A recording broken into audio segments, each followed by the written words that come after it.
Welcome into another edition of the Sports Edge Podcast. I'm your host and Commissioner Dan Stanzik, joined as usual by two-time champ Justin the Guru Eisner. Guru, you win some, you lose some, and then there's what happened to you this weekend in the playoffs.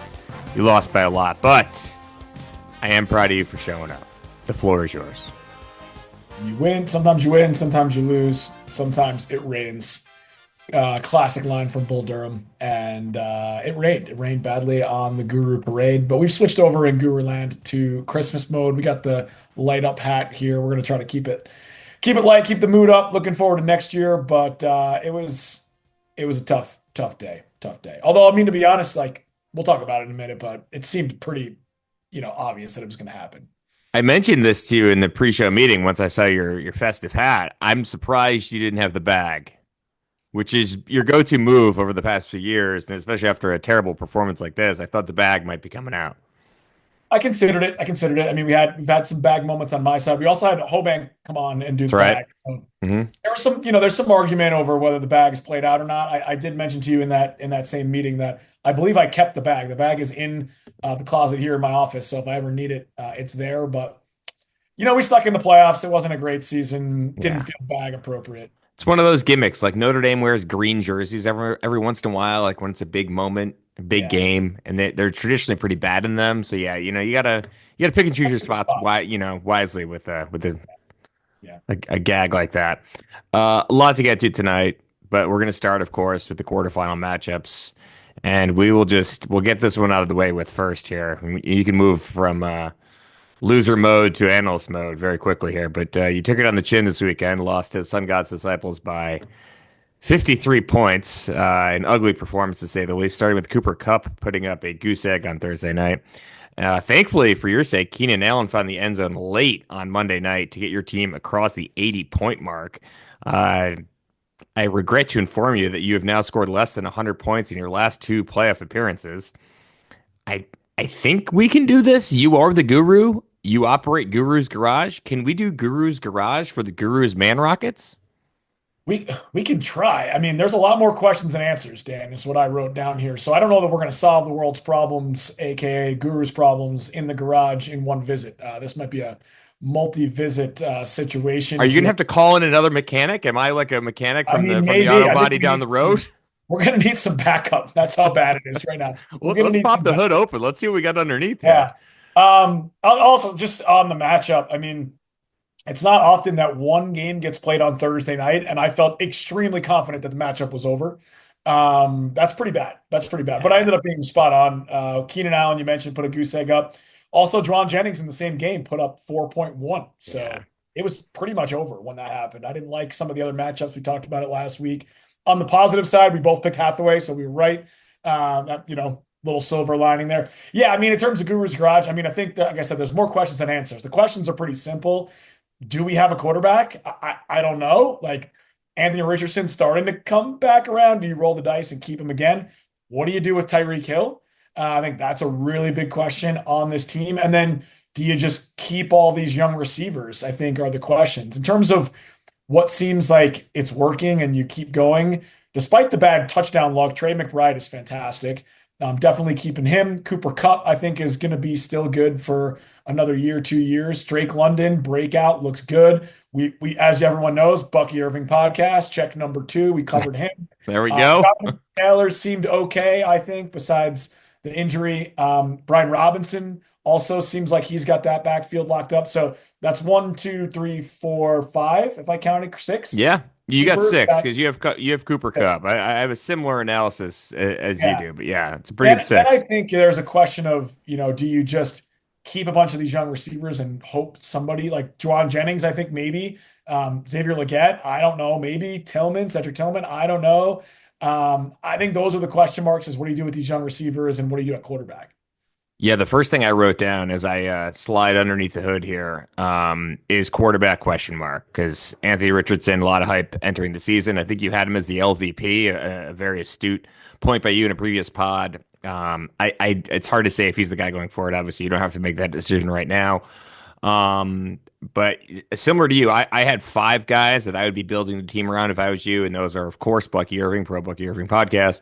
Jonathan Taylor still counts. Brian Robinson Jr., who you mentioned, Drake London, and Trey McBride. I think that is your five. Like that is your core. But then you do have some questions. I'm a little more schemish on Cooper Kupp being super productive for the next 2 years, but maybe you're right. Tyreek Hill, who knows? Keenan Allen, who knows? Like all those guys are north of 30, so how much they have left remains to be seen. And then Michael Pittman is kind of a weird guy for you because his success is contingent on Anthony Richardson being able to throw the ball, which he has proven that he can't do this year. So he seemed like a great guy to have, build a team around, and now he's kind of like in limbo. Like he's on your roster, but you don't want to start him. So I don't know what I you do can't with him remember the there, last time but I played him, to your point. yeah, yeah.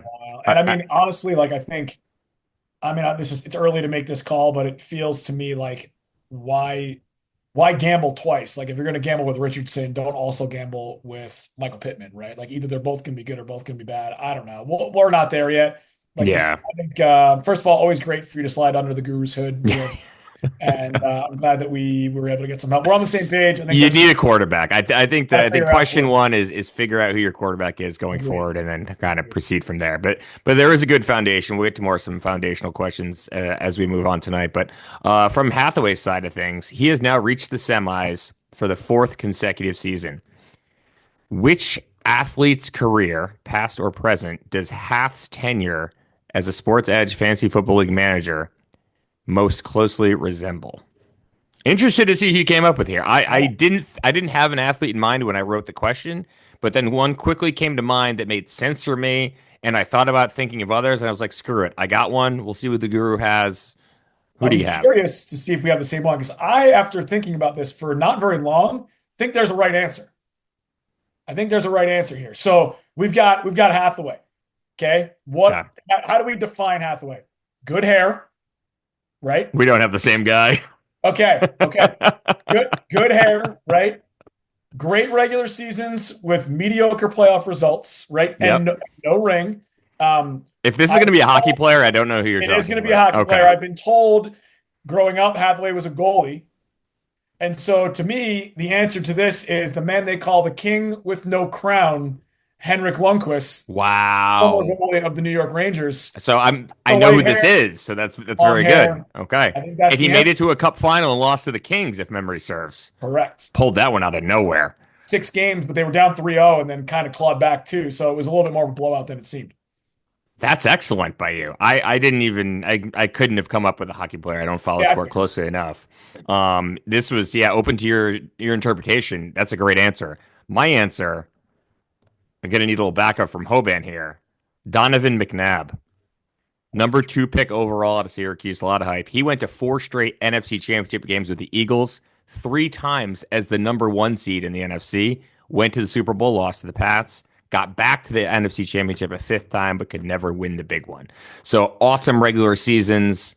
Headed into the playoffs. Everyone thought they were going to win the Super Bowl. Always lost in the conference finals. Once they got to the Super Bowl, they lost there as well. So a very similar path. Never won one. So both of us, I mean, to this point, we couldn't pick someone that had ultimately won a championship and compared them to Hathaway. So of course, we're both going to pick athletes that have not won it at all. So Hathaway can buck that trend, of course, if he wins the title this year. But two pretty good answers. Would like to hear answers from someone else out there. If someone heard that question and thought it's obviously this athlete, let us know. Would love to hear it. But I think pretty Absolute good work by shocker. us. Absolute shocker that Eisner picked a hockey guy and Stanzik picked the Syracuse alum. Who would have saw that coming? We are who we are. Uh, Believe it or not, the other quarterfinal matchup between Zans and Pete actually more of a rout. Zans won 179 to 91. And boy, do we have some things to dig into here. Pete got 45 points from Josh Allen and still failed to score 100 points. Pete got 45 points from Josh Allen and lost by nearly 90 points. Pete has had Josh Allen for 5 seasons and has won zero playoff games in 4 of those seasons. One year he did go to the finals and lose to Hoban, which is, kind of an indictment in itself. So let's do an autopsy on Pete's team now that their season is over. They were effectively slaughtered this week by Zans. But what was their true cause of death this season, and who would you put in their five-player foundation for the future? Kind of similar to what we did with Guru's Garage for your team, but let's do it for Pete's team. Yeah. So downfall for me looking at the roster is it feels like there's a lot more plug and play receivers versus true number ones. That's kind of the glaring weakness that I see. The guys that were supposed to be those really big number one receivers kind of didn't play out. So I think, and then also the Pacheco injury. I think those are the two to kind of look at on in terms of the autopsy of the death. Moving forward for the five, I mean, for me, Josh Allen, Saquon Barkley, Pacheco, Kittle, and Zay Flowers would be the Have the five. same five. Yeah, Yeah, I think that's a pretty clear five for him. yeah, And it's not screaming like we're going to win the title. agreed. A recurring theme that you'll hear from me is I think wide receiver is kind of where your bread gets buttered in this league. And Pete's biggest problem is at wide receiver. When I first looked in under the hood or at the dead body, however you want to do it for this one, it was hard for me to believe that a team with the number two quarterback, the number one running back, and the number two tight end struggled to make the playoffs at all, which told me that the problem was clearly at wide receiver. They only have one top 20 wide receiver in Zay Flowers, only two guys in the top 30, and Darnell Mooney is the other guy, currently wide receiver 24. But he has scored less than 5.5 fantasy points on five different occasions this year, including 0 points this past week. I also thought part of the cause of death for Pete was going to be that zero point 0.1 point loss to Robbie earlier in the season. Got a lot of coverage in the media from, a lot of the podcasts out there that cover this league. But this team actually had way more breaks go their way than didn't go their way. They were 4-2 in games decided by 10 points or less, and 6-3 in games decided by 15 points or less. So I think perhaps this team played better than their talent would have suggested, and the breaks went their way. I had the same five guys as you submitted to the future: Josh Allen, Saquon, Pacheco, Zay Flowers, George Kittle. The theme for you is get a quarterback. The theme for Pete is like you got to figure out the wide receivers here. Yeah, Like he rolled the dice on Nick Westbrook Akine earlier in the year, and it hit for him. And this yeah, past week, he started him like 3-4 weeks in a row here. Left Devonta Smith on the bench, which says all you want to say about Devonta Smith. Like your receivers stink, and you're still not giving him a flex spot. That's kind of damning. yeah. Feels But like this. I mean, we talked about what a league last week with all the nonsense that went on. It feels like we came back to reality this week. The teams like Pete and I that snuck in, probably didn't deserve it, had a bunch of luck, just got their absolute doors kicked in by real teams, and deeper teams for sure. order is restored. Yeah. Speaking of one of those teams, Zans, he marches on to face Steve in the semis. We're going to get into those matchups in a bit. But the 179 points by Zans is actually a franchise high. Only one other team has had their best week ever in the playoffs. Can you name that team? Little Sports Edge trivia for you here in our And what quarterfinal recap. in what feels like it might be the last Sports Edge trivia question of the year. So I'm feeling like I really want to get this right. I actually think I have the answer. Okay, Um, I'm excited to hear Feeling it. pretty confident about it. I have memory a few years back when Robbie won the league, he put up a massive number in the final. So I think it's Robbie. Ding, ding, ding. Justin the Guru Reisner strikes again. I thought because it was potentially the last trivia question of the year, you would just instinctively go with yourself, which is what you tend to do, and ended up being right Yeah. more than you were wrong this year. The answer is Robbie. He scored 194.82 points in the 2020 title game, which he won over Zans in a rout. So him and Zans are now the two guys with their highest scores ever coming in a playoff game. Do you know what your highest score ever is? Just while we're here, and I have it Remember pulled having up. like I don't remember having any huge playoff games, so I kind of crossed No, not in myself. a playoff game, just any game. Oh, any game, it's probably 178. 174.4, 2018. Yeah, that's kind Yeah. of what I figured. I don't The remember. highest ever, which I will tell you Do you something guys right. only because it is mine, 233.02 in That's 2015 by the Commish, and that was when we were playing with kickers and defenses. We have a quick interlude here, something I saw on the internet that needs to be addressed on a fantasy football podcast like this. Guru, you have now seen this. yeah, You hadn't seen it earlier. We can talk I about have that in a not. bit. But there was a semi-viral post about a fantasy football league in which two teams agreed to bench their entire rosters last week of the season so that they would tie and both make the playoffs. This in our league would have been if you and Robbie, both with 7-6 records heading into week 14, had agreed to bench both of your rosters, you both would have finished 7-6-1 with a tie. Both made the playoffs, and that would have eliminated Pete or Hath. In this case, it would have been Hath because Pete had him in points. What do you think about this? Fair or foul? I think this is a little bit more complicated of a question than it might seem on the surface. First of all, this is crazy. I never even thought to do this. Kind of smart to think of this. Um, I think it's fair. Um, I think they put themselves in a spot where they were able to do that and clinch a playoff spot, right? Like they earned that, borderline spot where they could do it. At the end of the day, I think this is awful. You're angering the fantasy gods. These people are not going to win this league, right? They're just not going to. That's just how I see that. I mean, and there are a lot of rules in some leagues, and I don't think we have it where you have to play somebody in every position. You can't, do this. Yeah. So I don't know. I mean, it kind of goes, what if you are up by 5 and you've got a kicker left? I know it doesn't play in our league, but do you bench the kicker and then you leave the spot? I mean, I think it's a gray area, and I think it would be hard to rule against it unless there was official rulings, official constitution around this. I'd be curious for your opinion as the commish, because if this happened, if Robbie and I decided to do this, this would ultimately come down to you. Yeah, it's interesting that you laid it out that exact way. I know we don't talk about other leagues in this podcast, but I'm going to do it briefly.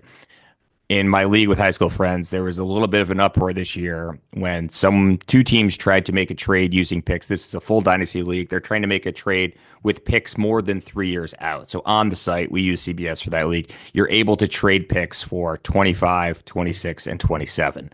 Yeah. And then once the New Year League starts, you get your allotment of 2028 picks when the next year starts. They tried to execute a trade and added it in the notes that someone wanted to trade a 28 pick, and I vetoed the trade and said that's not allowed. And their pushback was nowhere is it specifically written that you can't do that. And you should write a constitution, yada, yada, yada, so that everything is delineated. And I wanted to use this example of being like, there is no way to write a constitution that would encompass everything.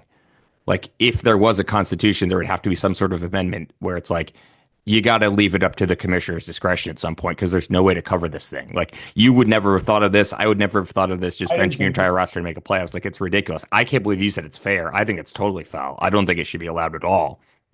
You do run the risk. I'm surprised you didn't mention this. Maybe you didn't think of this, but you and this other person both agree to bench your entire roster. it What if at was. the last possible second they put one person in and then they beat you and you lose? Yeah. Um, But you I mean, you I run think that that's part of risk, the but risk, right? That's part of the risk of deciding to do that. so I Same think thing it's with the foul. with the kicker example. If you bench the kicker and you're up by 2, and there's a stat correction, you might lose by doing that, right? So I think, look, it's not good. I wouldn't do it. I don't think it's the right thing to do, but to just blatantly say you can't do it feels off to me as well. That's yes, yeah, that's maybe we'll get some feedback from the league on this one too. Who knows? I think it's totally out of bounds. Innovative for sure, but totally out of bounds. So It is. I had sent you this story. Well, I basically sent you what I had read, and you had not seen this yet. And you text me something along the lines of, "Let me pull it up here while I have it." You said you had not seen it, and I said you clearly don't run in the same kind of fantasy circles on the internet that I do. You responded, "I don't run in any circles." And I said, "Are we doing the pod right now via text? Because it sure feels like we're doing the pod via text." And you thought I was upset that you were like, "No, let's not do the pod before the pod." I just thought it was funny that like our cadence via text Yeah, was yeah. exactly how we talk in the pod. It made No, me it made me laugh.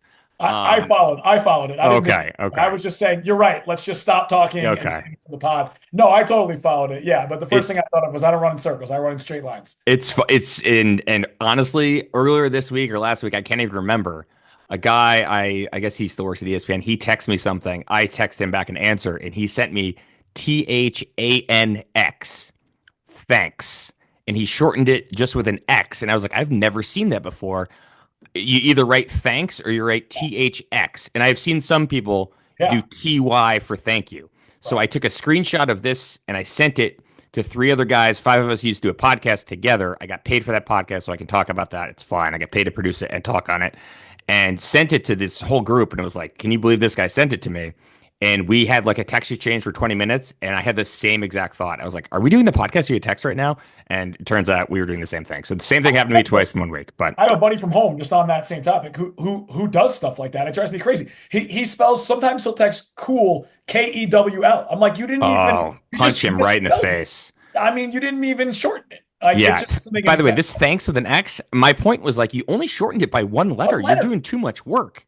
Yeah. Ridiculous. By the way, while we're here, one of the people that does the TY for thank you is Adam Schefter. I now produce his podcast. He does a lot of TYs, but we are on a group chat with someone whose name is Ty. And he is Oh, still that's tough. throwing out the TY via text for thank yous. And I'm like, buddy, you're confusing me. I can't Yeah. imagine what Ty's thinking going through all this. Ridiculous. But we move on. Yeah. Semifinals. Let's do it. Why not? So, None okay. of us are in it. I think this was the moment last year. Well, we were both in the semis last year and lost. Then we didn't do a It was the podcast. next one. So, Yeah. technically, we were doing one extra podcast this year because you lost, and you are still here doing the podcast. Correct. You're welcome. So we will preview the semis. We will start with the battle of former roommates or housemates, I guess we should say. The number 6 seed, the Sun God's Disciples. Hathaway's team, they are now 8-7. They take on the 2 seed, Honey Bijan Badgers. They are 10-4. These two teams split their two regular season matchups. No David Montgomery for Hath. He was running back 11 on the season, now out for the year for the Lions. Same thing we did last week. Guru, give me a player on each team that you think will potentially swing the matchup. Yeah, I think for Walsh, I think the swing here for him are these flex wide receivers that he's got kind of in his flex. I think he might move some guys around here based on start times, but um, he has worse players in those spots than Hathaway. If you look at the flex, they both are playing three flex receivers against each other. The names and the players are better on Hath's side, but I really Who, like who the are these players? yeah. For So those we've that don't got have it pulled up in again, front of this them. got a little bit shuffled, I think, based on start times since I looked at this last. But if I was gonna label these for Walsh, it'd be DJ Moore, it'd be Christian Watson, and it'd probably be Calvin Ridley. Those would be the three. And then for Hathaway, it would be Shakir, Judy, and McConkey. Mm-hmm. Okay. You'd probably lean, and especially with the full wide receivers, which we won't get into on this, on the names, like I said, of Hath. But I For like the sure. matchups of these lesser guys for Walsh. So I think those weaker receivers with the better matchups for Walsh is going to be the flex. It's going to be the kind of kicker on the Walsh side in terms of what's going to swing the matchups. I think for Hath, I've got starting running backs with Javonte Williams in particular, I think Tough here. one. That's of course a result of David Montgomery being out for the year. Correct, correct. So he's kind of got a bad matchup on the road. It's also Thursday nights. I know a thing or two about Thursday night disappointments, and that's not even to mention last week from a fantasy perspective. So I think McConkey also playing Thursday night, by the way. hockey Thursday Yeah. night again was there last week. Two guys playing. I think that could be problematic if somehow Javonte Williams go and Jaleel McLaughlin's out, by the way, so it should be more touches. So I think that's going to be a big swing. What does Javonte do on Thursday night on the road for Hathaway in that starting running back position? Those are my two. Look at you. I asked for a player in each team. You gave me a position for each. So doing the Lord's work there. Extra homework. I will start for Walsh. I had Kelvin Ridley, you mentioned. Past 5 games, he's only scored 10 plus fantasy points once, and that is not for lack of trying. They have been feeding him targets with DeAndre Hopkins gone to Kansas City. And Guru, I cannot believe I am saying this, but the switch to Mason Rudolph might help Ridley this week, although he is facing a stingy Colts pass defense. For Hath, of Jerry Judy. Judy on a heater, 7 straight double-digit performances, but he now has the picture of Dorian Gray, Thompson, Robinson throwing him the ball, and it is going to be hard for Judy to mask that kind of ineptitude at quarterback. Who wins in your estimation, Hath or Walsh? Currently a 1 point spread on Yahoo. I think it moved a little bit with some of these things we were just talking about, some of these injuries and people pulling out of lines. I like Walsh in a close one. Interesting. I have Hath just because he has the edge when it comes to wide receivers. Although CeeDee Lamb is the only one with a great matchup. I think you kind of alluded to that earlier. So I'm going to give him the edge, but I'm rooting for a Monday night with Jordan Love and Christian Watson trying to chase Half down. I think the league could use a little more excitement like we did in the final Yeah. week of the regular season. The other semifinal matchup, We got the champ, the 4 seed, Slim Pickens, John Zanzarella, 8-7 against Walk This Way, Steve, 10-4, regular season champ, who I think legitimately he's in Vegas. I sent him as I was preparing this podcast. I was like, did I send Steve his league high for week 14? I had not. And I was like, oh, I might as well just send him the regular season winnings as well. So I sent Steve $675 on Venmo today, and I believe he actually put it all on black and lost. But kudos to Steve in Vegas trying to double up. He won their regular season matchup by 2 points in week 8. And this matchup is particularly fascinating because their quarterbacks, Jalen Hurts for Zans and Jaden Daniels for Steve, are facing one another in real life. And if Ken Walker can't go, then Zans could have Aaron Jones and Zach Charbonnet going up against their real life wide receiver teammates in Jordan Addison and Jackson Smith in Jigba. And then if Walker can go, is Steve going to play his team's namesake? Who knows? We will find out once those injuries are settled. But same question, give me a player on each team that you think could potentially swing this semifinal matchup, which we obviously have a lot riding on. Yeah, I mean, to your point, like overall, the literal individual player of Kenneth Walker could swing this entirely, right? It's like Yeah, plays the Steve play him. If he doesn't play, then Zans gets to put Charbonnet in. So literal player that could swing the whole thing. I would say for Zans, kind of that to the side, although somewhat related. I think it's George Pickens. Questionable right now. They're playing Baltimore. That game tends to be weird. Tends to be close. Sometimes it's lower scoring, although it would be a decent matchup normally, just the way they yeah, Baltimore Ravens bad secondary. defense. Yeah. Yeah. So I think that's a huge swing. Like what happens there? I could see any number of things happening with Pickens against the Ravens. And obviously, if Walker doesn't play and Charbonnet plays, it might just be a situation where he pulls Pickens out and puts Right. Charbonnet in. Right. That's interesting. And then I think on Steve's side, um, it's a little bit of Walker, which I mentioned, and also Isaac Guerrero. Also questionable. I think that is an interesting one. If he plays, do you start him? Do you start Walker if Walker plays? I think Garendo Walker, that combination is the swing for Steve. Can't believe we're here and talking about all these like guys we never would have thought of at the beginning of the season I know. having an impact on the fantasy Like like semifinals. like Guys like Steve. Isaac Guerrero, yeah, like Steve Curtis. For Zans, I'm gonna say Sam Laporta, the door, as we know him. He had a season high 111 yards last week against Buffalo, 50 more yards than he's had in any other game this season. And perhaps with Montgomery out, he's going to see another 10 plus targets. Who knows?